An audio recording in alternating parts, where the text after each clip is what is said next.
ذاتی مفاد کے لیے اتنی کوئی اتنا بھی میں اب اس کے لیے مجھے پراپر لفظ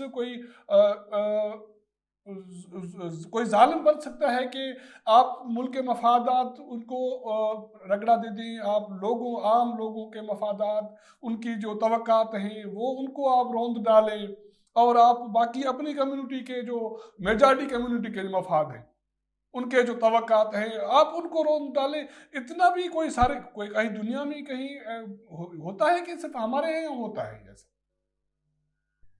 کہ قربان صاحب جو بات ہم جب کریں نا مفادات کی ذاتی اور اجتماعی، تو بڑا فرق نظر آتا ہے آپ کو.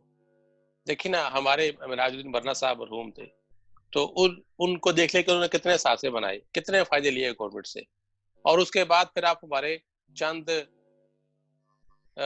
جو قائدین کہلاتے ہیں ان کے آپ اثاثے چیک کر لیں، ان کی 10 سال یا 20 سال کی جرنلزم اور ان کی صحافت پہ سیاست کے جو دن گزرے ہیں، راتیں گزری ہیں، اس کو بھی آپ ریکارڈ پر لے آئیں. تو پھر آپ دیکھ لیں کہ میں غلط کہہ رہا ہوں صحیح کہہ رہا ہوں، کہ کل تک جو جن کے پاس کرایہ نہیں تھا، کھانے کے پیسے نہیں تھے، آج وہ کروڑ پتی ارب پتی بن گئے ہیں. تو کس طرح بنے ہیں؟ کس نے بنائے ہیں؟ آپ نے بنائے، میں نے بنائے. کیا آپ کروڑ پتی ہیں یا میں کروڑ پتی ہوں؟ آپ کے ساتھ سے کیا ہے، میرے ساتھ کیا سے کیا ہے؟ آپ یہ آفر کرتے ہیں یا یہ ایک پرپوزل دیتے ہیں کہ جو بھی سیاسی فورمز کے قائدین ہیں، وہ پریس کلب کے ہوں، وہ پی ایف یو جے کے ہوں، وہ آر یو جے کے ہوں، وہ کے یو جے کے ہوں، وہ سارے اپنے جو بھی لیڈران رہے ہیں، ان کی قائد رہے ہیں، وہ اپنے اسیٹس ظاہر کریں اور لوگوں کو بتائیں کہ ان کے پاس کیا آیا ہے، کیا گیا. بالکل دیکھیں صحیح، اس میں دکھ دو رائے نہیں ہے. اگر اثاثوں کی ڈکلیئر کرنے کی بات آتی ہے تو میں بھی اس میں شامل ہوں، میں بھی اپنے ساتھ شو کروں گا، اپنی فیملی کے ساتھ شو کروں گا، اپنا سب کچھ میں دکھا دوں گا. آپ لوگ بھی دکھائیں، لے کے آئے سامنے. اگر آپ کہتے ہیں کہ آپ خاندانی رئیس ہیں، خاندانی آپ مالدار ہیں، تو دکھا دیں، آپ ریکارڈ دکھا دیں. بات یہ نا، یہ باتیں سب کہنے کے تک اچھی لگتی ہیں، لیکن ہمیں افسوس ہوتا ہے کہ پھر ان کے پیچھے جو لوگ جب بھاگ رہے ہوتے ہیں وہ بھی اسی قسم کے ہوتے ہیں، وہ بھی اسی قسم کے دہاڑ لگانے والے کہ چند ہزار روپے ان کو ڈیلی مل جائے، ہفتے کو چند ہزار مل جائے، تو بس ان کا کام چلتا رہے گا، باقی کسی کو پرواہ نہیں. شکیل، بات یہ ہے آپ کہ کو جی بولے. کہ دیکھیں نا، یہ کب تک چلے گا اس طرح؟ کب تک ہم کارکن صحافی اسی طرح پستے رہیں گے؟ ہم کسی بھی محکمے کو، شعبے کو یا حکومت کو، سیاسی جماعت کو مورد الزام ٹھہرانے سے پہلے ہم اپنا گریبان تو چیک کر لیں کہ ہم کیا ہیں، ہم کیا کر رہے ہیں، ہم کہاں کھڑے ہیں، آپ کو پھر لگ ہم رہا کسی ہے کے پاس جائیں. آپ کو لگ دیکھیں نا، رہا ہے کہ اب دور نہ جائیں، آپ مشرف کا دور دیکھ لیں. مشرف نے جب یہاں پابندیاں لگائیں تو کیا اس دن ہم نے مشرف کی پابندیوں کے باوجود ہم نے ریڈ زون میں جا کے پرائم منسٹر سیکریٹریٹ کے سامنے مظاہرہ نہیں کیا تھا؟ کیا ہمارے خلاف ایف آئی آر نہیں ہوئی تھی؟ اس وقت ہمیں کسی کا ڈر تھا؟ سوائے خدا کے ہمیں کسی کا ڈر نہیں تھا، ہمیں کسی آمر کا ڈر نہیں تھا. ہم گئے تھے، تارے اپنے ہاتھوں سے کھینچ کے ہم وہاں پر گئے تھے. اس وقت بھی پولیس رینجر تعینات تھی، ہم لوگ اس کے باوجود وہاں پر گئے اور ہم نے احتجاج اپنا ریکارڈ کروایا تھا، پورا احتجاج تھا. بات یہ ہے نا کہ اس وقت صورتحال مختلف تھی یا آج مختلف ہے.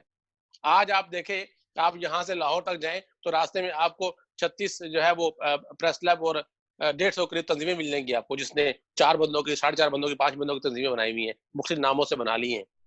کس لیے؟ کیوں؟ پہلے تو ایک تنظیم تھی پورے پاکستان میں جو ہمیشہ آزادی صحافت کی بات کرتی رہی ہے، اس کا ایک ہی نعرہ تھا. لیکن آج کیا ہے؟ آج کتنے گروپوں میں تقسیم ہے؟ آپ کو اب کیا لگ رہا ہے کہ یہ جو صورتحال ہے ہمارے جرنلزم کی، اگر یہ صورتحال رہی تو پھر تو مجھے تو لگتا ہے کہ پھر تو ہم سال ڈیڑھ میں یہ سارے جرنلزم جس کے جو ہمارا ایک خواب تھا یا خیال تھا یا جو ہم پریکٹیکلی کرتے ہیں وہ تو ختم ہو جائے گا، یا آپ کو امید ہے کہ یہ اس کی ریوائول ہوگی؟ نہیں قربان صاحب، اب چھوٹی سی میں آپ کو ایک تجزیہ پیش کرتا ہوں مختصر سا. دیکھیں، وقت کے ساتھ ساتھ یقیناً جرنلزم میں تبدیلیاں اور اس میں حالات کے مطابق، حالات کے تقاضوں کے مطابق جو ہے وہ جدت، اس میں تبدیلیاں آتی رہتی ہیں. لیکن وہ مثبت ہو تو آپ کو اچھی لگتی ہے، اگر نیگیٹو ہو تو یقیناً اس کے لوگ اس کے مخالف ہوتے ہیں. اب صورتحال یہ ہے کہ پہلے ہی وفاقی حکومت کی پالیسیوں کی وجہ سے ہم راولپنڈی اسلام آباد کے صحافی کیا پورے پاکستان کے صحافی مختلف مصائب کا شکار تھے. پھر اس کے بعد جو ہے مالکان چند مالکان، سارے مالکان نہیں، چند مالکان ہے صرف. میں بار بار کہتا ہوں کہ چند مالکان ہیں جن کے گٹھ جوڑ نے جو وہی صحیح کسر تھی وہ پوری کر دی. وہ کس طرح پوری کی؟ اب آپ دیکھ لیں پورے پاکستان میں، آپ دیکھ لیں آزاد کشمیر میں دیکھ لیں، گلگت بلتستان میں دیکھ لیں کہ صحافی جو ہے وہ اس وقت اداروں میں جو رہ گیا ہے وہ صرف 50% رہ چکا ہے. 50% صحافی یا تو کوئی اور کام کر رہا ہے، یا سوشل میڈیا پہ چلا گیا ہے، یوٹیوبر بن گیا ہے، یا کوئی اور سے کام شروع کر دیا ہے. وہ اسی لیے کہ آپ دیکھیں نا، حکومت نے جو کرنا تھا وہ تو اس نے کرنا ہی کرنا ہے، چاہے حکومت پی ٹی آئی کی ہو، نون لیگ کی ہو، پیپلز پارٹی کی ہو، کسی کی بھی ہو، اس نے اپنے طور پہ جو ہے سب کچھ کرنا ہی کرنا ہے. لیکن رہتی کثرت ہم لوگ پوری کرتے ہیں نا، پھر ہمارے مالکان کرتے ہیں. ہم ایک طرف جا کے ایک ادارے میں تنخواہ کی بات کرتے ہیں، دوسرا جو ہے وہ ٹاؤٹ معافی جاتا ہے اور مالکان کے ٹاؤٹ جاتے ہیں، جا کے اس کو مالک کہتے ہیں سر کو مسئلہ نہیں ہے، بے فکر رہے، ہم سنبھال لیں گے، آپ کو ڈرنے کی ضرورت نہیں ہے. وہ تنخواہ روک دیتا ہے. وہاں اب میں اور آپ کیا کر سکتے ہیں؟ دیکھیں نا، چیزیں چینج ہو رہی ہیں. آنے والا وقت جو ہے وہ بتا رہا ہے کہ اب جو پرنٹ میڈیا ہے وہ ریڈیوس ہو کر 20-25% تک پہنچ جائے گا. جو ہمارا الیکٹرانک میڈیا ہے وہ بھی اس پہ بھی 30-40% اثر پڑے گا. تو اب جو چیزیں ڈائیورٹ ہو رہی ہیں وہ 40 سے 50% چیزیں ڈائیورٹ ہو رہی ہیں سوشل میڈیا کے اوپر. تو اب اس طرف وہ جان جائے گا. آپ کا پرائیویٹ بزنس، آپ کا گورنمنٹ کا بزنس. آپ دیکھیں نا، اب پرائم منسٹر تک تو چیزیں پہنچ نہیں رہی ہیں. ان تک کیا پہنچ رہا ہے؟ چند اینکر اور چند یوٹیوبر. یہ ان کی نظر میں ان کو بتایا جا رہا ہے کہ پورے پاکستان کا میڈیا چند اینکر ہیں، یہ چند مالکان ہیں اور چند یوٹیوبر ہیں، یہی سب کچھ ہے. کیا ابھی تک پرائم منسٹر یا منسٹر کو پتا ہے، کسی منسٹر کو، کہ پورے پاکستان میں کتنے صحافی ہیں؟ کیا کسی کے پاس ڈیٹا ہے؟ نہیں ہے. ان کے پاس تو اپنے اخبار کا ڈیٹا نہیں ہے. مجھے بتا دیں کہ اس وقت اسلام آباد سے کتنے ڈیکریشن جاری ہو چکے ہوئے ہیں ڈی سی اسلام آباد کے آفس سے؟ کسی کے پاس ڈیٹا ہے؟ نہیں ہے کسی کے پاس. صرف یہ پتا ہوتا ہے کہ یہ ہمارا مخالف ہے اور یہ ہمارا حامی ہے. تو حالات اس طرح جا رہے ہیں نا، اوپر سے کرونا نے جو کسر تھی وہ پوری کر دی کہ کرونا کے نام پہ جو کٹ لگا رہے ہیں. دیکھیں نا، جو بے روزگار ہے وہ تو بے روزگار ہے، جو ایک وہ ہے جو کام کر رہا ہے لیکن تنخواہ نہیں ہے، ایک وہ ہے جو کام کر رہا ہے لیکن اس کو آدھی تنخواہ مل رہی ہے. آدھی کس طرح مل رہی ہے؟ کہ مختلف ضمن میں اس کے اوپر کٹ لگا دیے گئے، پیٹرول بند کر دیا، موبائل ہاؤس بند کر دیا، تنخواہ میں 30-40% کٹ لگا دیا. تو پیچھے آپ کے پاس کیا رہ گیا؟ میں اگر 1.25 لاکھ پہ کام کر رہا تھا، آج مجھے اگر 70-80 ہزار ملیں گے، میری تو 50% تنخواہ کم ہو گئی. آپ مجھے بتائیں نا کہ جو معمول کے خرچے ہیں وہ میں کہاں سے پورے کروں گا؟ بہت میرا اور شکریہ، بزنس تو ہے بہت کوئی نہیں. شکریہ شکیل صاحب، بہت شکریہ آپ نے ہمیں ٹائم دیا، بہت شکریہ آپ کا. ناظرین، آزادی صحافت کے حوالے سے جو ہم پروگرام کر رہے ہیں، آج ہمارے پاس جو دوسرا مہمان ہے امتیاز فاران صاحب ہے. امتیاز فاران صاحب کراچی پریس کلب کے صدر ہیں، سینئر جرنلسٹ ہیں اور پاکستان میں جرنلزم کو، اس شعبے کو کافی نزدیکی سے اس نے دیکھا ہے. امتیاز، میں آپ کو ویلکم کرتا ہوں اپنے پروگرام میں. پاکستان میں اس جرنلزم کے شعبے کو کس کی نظر لگی، کس کا ہاتھ ہے کہ اس کے یہ اب جرنلزم اس صورتحال میں ہے جو لگتا ہے کہ اب ڈوبنے جا رہا ہے؟ جی، بسم اللہ الرحمن الرحیم. دیکھیں، میرے خیال ہے کہ بہت چاہتے ہیں ہم کہ ہم کوئی ترش بات نہ کریں، لیکن حالات کہتے ہیں کہ اس کے بغیر بات نہیں ہو سکتی. مولا علی کرم اللہ وجہ کا قول ہے کہ جس پر احسان کرو اس کے شر سے بچو. یہ اس قول سے اگر ہم آغاز کریں تو بہت ساری چیزیں سامنے آ جائیں گی اور بہت ساری چیزیں ہم اور آپ، پوری دنیا سمجھنے لگے گی. ہمیں اور آپ کو یہ تانا دیا جاتا ہے کہ جو آپ چاہتے ہو بول دیتے ہو، اس سے زیادہ آزادی کیا چاہیے. اس کی بہترین مثال قربان اس وقت ہے کرونا وائرس. کرونا وائرس جو ہے نا کہ اللہ تعالیٰ نے نطفے سے پیدا کیا اور نقطے سے ڈرا دیا. کرونا وائرس سے میں اور آپ اور پوری دنیا اس لیے ڈر رہے ہیں کہ وہ نادیدہ قوت ہے، نظر نہ آنے والی ہے معمولی سی، لیکن نظر نہیں آ رہی. اس لیے میں اور آپ اور پوری دنیا لاک ڈاؤن کر کے بیٹھی ہوئی ہے. یہی پاکستان کی صحافت کے ساتھ معاملہ ہے. اب اس وقت صورتحال یہ ہے کہ آپ اور ہم نے جب جرنلزم کا آغاز کیا تھا تو کراچی کے، اگر ہم پاکستان اور سندھ میں آ کے بات کریں تو سندھ میں جام صادق صاحب کا دور تھا اور اسلام آباد میں غلام اسحاق خان صاحب رول کرتے تھے، جو اسٹیبلشمنٹ کے فرنٹ فٹ کے ایک آپ ان کو جو بھی کہیں وہ ہوا کرتے تھے. اس کے بعد کئی دور آئے, کئی ادوار ہم نے اور آپ نے گزارے, لیکن اس طرح سے کبھی نہیں. بدترین عامر نے بھی میرا اور آپ کے اوپر بات کی کہ میں قربان بلوچ سے ناراض ہوں, قربان بلوچ کو نہیں چھوڑوں گا. میں امتیاز فاران سے ناراض ہوں, امتیاز فاران کو یا تو یہ سیدھا میرے کہنے پہ چلے, نہیں تو میں نہیں چھوڑوں گا. کبھی ہماری ماں بہنوں کو, ہماری فیملیز کو ڈسکس نہیں کیا گیا. اس وقت بدترین بات یہ ہے کہ ہماری فیملیز کو ڈسکس کیا جا رہا ہے, اور ہم بھی ان کی فیملیز کو ڈسکس کر سکتے ہیں جو ہماری فیملیز کو ڈسکس کر رہے ہیں, لیکن ہمیں اور آپ کو یہ نہیں سکھایا گیا. لوگ یہ کہتے ہیں کہ جرنلزم پڑھ کے کی جاتی ہے. میں اور آپ اور یہ شکیل ہوں یا ہمارے اس وقت پورا جو گروپ ہے, ہم سب پڑھنے کے علاوہ سیکھ کے کر رہے ہیں. جو 13 کا پانا چھوٹا ہوتا ہے نا, چھوٹا 13 کا پانا لے کے سیکھتا ہے کہ جاؤ چائے لے کر آؤ, جاؤ استاد آئے تو ان کے لیے چیئر لے کر آؤ. میں اور آپ چیئر لاتے رہے, استادوں کے لیے چائے لاتے رہے, اور ہمیں فخر ہے, ہم نے سیکھا ہے, پڑھا نہیں ہے, پڑھنے سے زیادہ ہم نے سیکھا ہے, اور ہم سیکھی ہوئی صحافت کر رہے ہیں. لیکن اب اس دور میں یہ ہو رہا ہے کہ کوئی اگر آپ سے ناراض ہے یا مجھ سے ناراض ہے تو میرے فیملی کو ڈسکس کیا جا رہا ہے, میری فیملی کی چیزیں لائی جا رہی ہیں, جبکہ میں اور آپ پبلک فگر نہیں ہے. اگر لاتے بھی ہیں تو پھر سننے کی بھی حوصلہ رکھیں. سننے کا حوصلہ نہیں ہے, چونکہ میرے اور آپ کے پاس طاقت نہیں ہے. تو جس کے پاس طاقت ہے, حکمرانوں کے پاس, وہ اپنا طاقت استعمال کرتے ہیں, چاہے وہ کسی بھی صورت میں کر لیں. سوشل میڈیا کے حوالے سے کہہ لیں کہ پتہ نہیں کیا کیا چیزیں کی جاتی ہیں.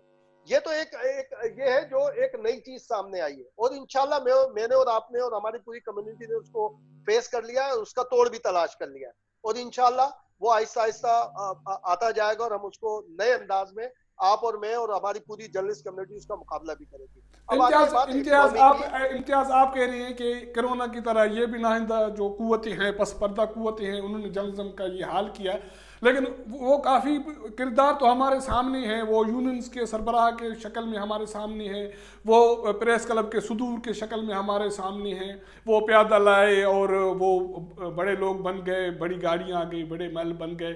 وہ انہوں نے مالکان کا ساتھ دیا, انہوں نے باقی پس پردہ قوتوں کا ساتھ دیا, اور مالکان کا ساتھ دیا جو ورکر جلس کی صورتحال ہوئی. تو آپ اس پہ تو پردہ رکھ رہے ہیں, اس کی بھی تو بات نہیں کر رہے ہیں کہ ان کا کیا کنٹریبیوشن رہا ہے. دیکھیں میرا اس میں قربان بالکل ایک ڈیفرنٹ وہ ہے. ایک ہوتی ہے کہ جو بڑی کامن گفتگو ہو, جو بڑی پاپولر گفتگو ہو, وہ کریں. ایک ریالٹی جو میں ریالٹی سمجھتا ہوں, ہو سکتا ہے آپ کے نزدیک وہ ریالٹی نہ ہو, جو آپ کی ریالٹی ہو میں نہ سمجھوں. میں اس کو ڈیفرنٹ انداز میں دیکھتا ہوں. یہ جو ہمیں ایک ٹرک کی بتی کے پیچھے لگا رہے ہیں لوگ کہ جناب آپ کی یونینز میں اختلافات ہیں, لیڈروں میں اختلافات ہیں, اس لیے مسئلے حل نہیں ہو رہے. دیکھیں جب مناج برنا صاحب تھے نا, اور ایک پی ایف یو جے تھی, جب بھی یہی پرابلم ہوتے تھے, جب بھی اسی طرح کی مشکلات آتی تھی. اس کے بعد جب 2 پی ایف یو جے ہو گئی, دستور فارم ہو گئی, جب بھی اسی طرح کے معاملے آتے تھے. اب اگر ہم کہیں کہ جی 3 یا 3 سے زائد 4 یا 5 جو بھی ہم کہیں, لوگ یہ کہتے ہیں اس کی وجہ سے مسائل حل نہیں ہو رہے. میرا یہ ہے کہ ہم ملٹی پلائی ہوئے. کوئی بھی لیڈر ہو, کوئی ترم خان لیڈر ہو, وہ صحافی کمیونٹی کے مسئلے سے ہٹ کر کوئی اپنی پالیٹکس کر نہیں سکتا, بالکل قدر نہیں کر سکتا. صحافیوں کے مسئلے پر, اکنامی کے مسئلے پر, روزگار پر, ان کی پروموشن پر, ان کی پروڈکشن پر جتنے بھی گروپ بن جائیں ان کی وائس ایک ہوگی. میرا ماننا یہ ہے کہ پہلے اگر ایک آواز تھی تو آج 5 آواز ہو گئی. صحافی کمیونٹی کے خلاف کوئی لیڈر جا نہیں سکتا, جائے گا اس کو اٹھا کے پھینک دے گی یہ کمیونٹی, اور پھینکا ہے جنہوں نے ان کے ساتھ زیادتی کی ہے. دوسری بات آتی ہے مالکان کی. ایمانداری سے بتائیں, جو موجودہ دور ہے اس حکومت کے آنے سے پہلے کیا میں اور آپ اور یہ کمیونٹی اس طرح پریشان تھی؟ اس طرح نہیں تھی پریشان. معاشی طور پر ہم پریشان نہیں تھے. اور یہ کتنا مسئلہ ہے, اسٹیل مل کو آپ 80 ارب روپے دیا جا رہے ہیں, پی آئی اے کے اندر ایک سرونگ ایئر کموڈور صاحب بیٹھے ہیں, اس کے باوجود آپ اربوں روپے, درجنوں اگر سینکڑوں اربوں نہیں دے رہے تو درجنوں اربوں روپے دے رہے ہیں. وابڈا کے اندر آپ پیسے دے رہے ہیں, آپ ریبیٹ کے نام پر ٹیکسٹائل انڈسٹری کو دیتے ہیں, ایکسپورٹرز کو دیتے ہیں. میرا اور آپ کا جو میڈیا انڈسٹری ہے وہ 12 سے 14 ارب روپے. ابھی حال ہی میں 2 روز پہلے پی بی اے کے جو سربراہ ہیں شکیل مسعود صاحب, انہوں نے جو ایک پیکج بھیجا ہے حکومت کو, میں اور آپ اختلاف کر سکتے ہیں کہ مالکان کا پیکج ہے یا مالکان, لیکن ان سے ہم اور آپ جڑے ہوئے ہیں. اب اس کو کوئی مانتا ہے, اگر زیادہ کرے تو لوگ کہتے ہیں کہ مالکان کے ایجنٹ ہو گئے. نہیں, ہم جڑے ہوئے انڈسٹری سے, ہم اپنے اپنے اداروں سے جڑے ہوئے, ادارے پروموٹ ہوں گے, ادارے پروٹیکٹ ہوں گے تو میں اور آپ ہوں گے. انہوں نے شکیل مسعود صاحب نے جو پروپوزل بھیجا ہے 3 سے 4 مہینے کا ریلیف پیکج مانگا ہے کہ جناب سرکاری اشتہارات کم مل رہے ہیں یا ان کے ریٹ کم کر دیے گئے, کمرشل اشتہارات بہت کم ہو گئے, کارپوریٹ سرکل جو ہے بہت ساری برانچز بند کر دیے ہیں یا نہیں مل رہے. تو انہوں نے جو میں نے پڑھا ہے اس میں ہو سکتا ہے وہ کہ 1 ارب روپے ماہانہ کا پیکج انہوں نے مانگا ہے کہ وہ دے دیا جائے تاکہ ورکرز کو. 1 ارب روپے کیا کوئی بڑی چیز ہے؟ میڈیا انڈسٹری کو, پاکستان کی میڈیا انڈسٹری کو 12 سے 15 ارب روپے کی ضرورت ہے. وہ آپ اپنی جو بات کرتے ہیں کہ ٹورزم کو پروموٹ کرنا ہے, آپ ہیلتھ فیسلٹیز کی جو تو بات اس کرتے ہیں کا مطلب ہے کہ اب جو میڈیا اور پریس اور ہماری جرنلزم کو جو بھی درپیش مشکلات ہیں اس کے ذمہ وار آپ حکومت کو اور ریاست کو سمجھتے ہیں؟ دیکھیں میں تو بنیادی ذمہ دار سمجھتا میں. اچھا چلے اس میں ہم ایک انداز میں گفتگو کرتے ہیں. مالکان زیادتی کر رہے ہیں, ہم اس پہ بات کر لیتے ہیں. انکم ٹیکس کس کے پاس ہے؟ محکمہ انکم ٹیکس کس کے پاس ہے؟ پیمرا کس کے پاس ہے؟ ایف آئی اے کس کے پاس ہے؟ اور یہ ہماری پی آئی ڈی یا انفارمیشن منسٹری کس کے پاس ہے؟ نیب کس کے پاس ہے؟ تو میں تو یہ سمجھوں گا نا کہ جو با اختیار ہے, اگر وہ میری اور آپ کی مدد کو نہیں آ رہا تو وہ کہیں نہ کہیں ہے یا اس کے ایجنڈے پہ کام ہو رہا ہے, اس کی پالیسی پہ کام ہو رہا ہے کہ اس نے ایسی گرپ کی ہوئی ہے کہ مالکان سے لے کے ورکر تک اس کو آپ پکڑ کے رکھو. اب آپ یہ بتائیں آف ایئر کون ہوا ہے؟ قربان بلوچ آف ایئر ہوا ہے, امتیاز عالم آف ایئر ہوا ہے, نجم سیٹھی آف ایئر ہوا ہے, طلعت حسین آف ایئر ہوئے ہوئے ہیں. اور اس طرح اگر آپ نام لیں گے جو وکٹم جو جن کے خلاف باتیں ہو رہی ہیں وہ سارے وہ ہیں جو جرنلسٹ ہیں. چند ایک جرنلسٹ ہیں جو آپ کو ملیں گے کہ جو آن ایئر اس وقت آپ کو ملیں گے. تو آف ایئر تو وہی ہوتا ہے نا, اس کا مطلب ہے. اور یہ غلط ہو رہا ہے قربان, یہ پاکستان کی جو ایک نظریاتی اساس ہے اس کے خلاف ہو رہا ہے. ہائیبریڈ وار, 5th جنریشن وار. ہو سکتا ہے میری کیلکولیشن غلط ہو, میں یہ سمجھتا ہوں کہ پاکستان کی میڈیا کے اگینسٹ ہو رہی ہے کیونکہ پاکستان کا میڈیا فوکل ہے اور برنٹ ہے, جواب دیتا ہے. صرف پاکستان کے حکمرانوں کو جواب نہیں دیتا. جب پاکستان کی اساس پہ چاہے ہندوستان کی جانب سے یا کسی جانب سے بھی کوئی اٹیک ہوتا ہے, منفی بات ہوتی ہے, تو میں اور آپ اپنے تمام مسائل چھوڑ کر, تمام شکایتیں چھوڑ کر ہم اس کا مقابلہ کرتے ہیں. تو پاکستان میں ڈراموں کی صورت میں, اسکرپٹ کی صورت میں, اشتہارات کی صورت میں, اور جو صحافی ہیں, ریل صحافی جن کی پوری دنیا میں بات سنی جاتی ہے, جن کی وائس ہے پوری دنیا میں سنی جاتی ہے, ان کو ڈیموٹ کیا جا رہا ہے, ان کو گراؤنڈ کیا جا رہا ہے, انہیں آف اسکرین کیا جا رہا ہے, انہیں آف پیپر کیا جا رہا ہے. جو میں یہ سمجھتا ہوں کہ پاکستان کے خلاف یہ بات ہو رہی ہے تاکہ وہ قوتیں جو ہم بیرونی قوتیں ہیں جو ہم پر حملہ آور ہو, پاکستان کی اساس پر حملہ آور ہو, پاکستان کے کلچر پر حملہ آور ہو, تو میں اور آپ اپنے رسک کے چکر میں ان کا مقابلہ نہ کریں, ان کا مقابلہ کر نہ سکے, یا غصے میں گھر میں بیٹھ جائیں, یا ناراض ہو کے گھر بیٹھ جائیں, یا اپنے رسک کے معاش کے اندر الجھ کے رہ جائیں. ہم اس کو بھرپور جواب نہ دے سکے. ہائیبریڈ وار اور 5th جنریشن وار اصل میں پاکستان بہت شکریہ امتیاز صاحب, امتیاز فارن, بہت شکریہ آپ کا, بہت شکریہ آپ نے وقت دیا.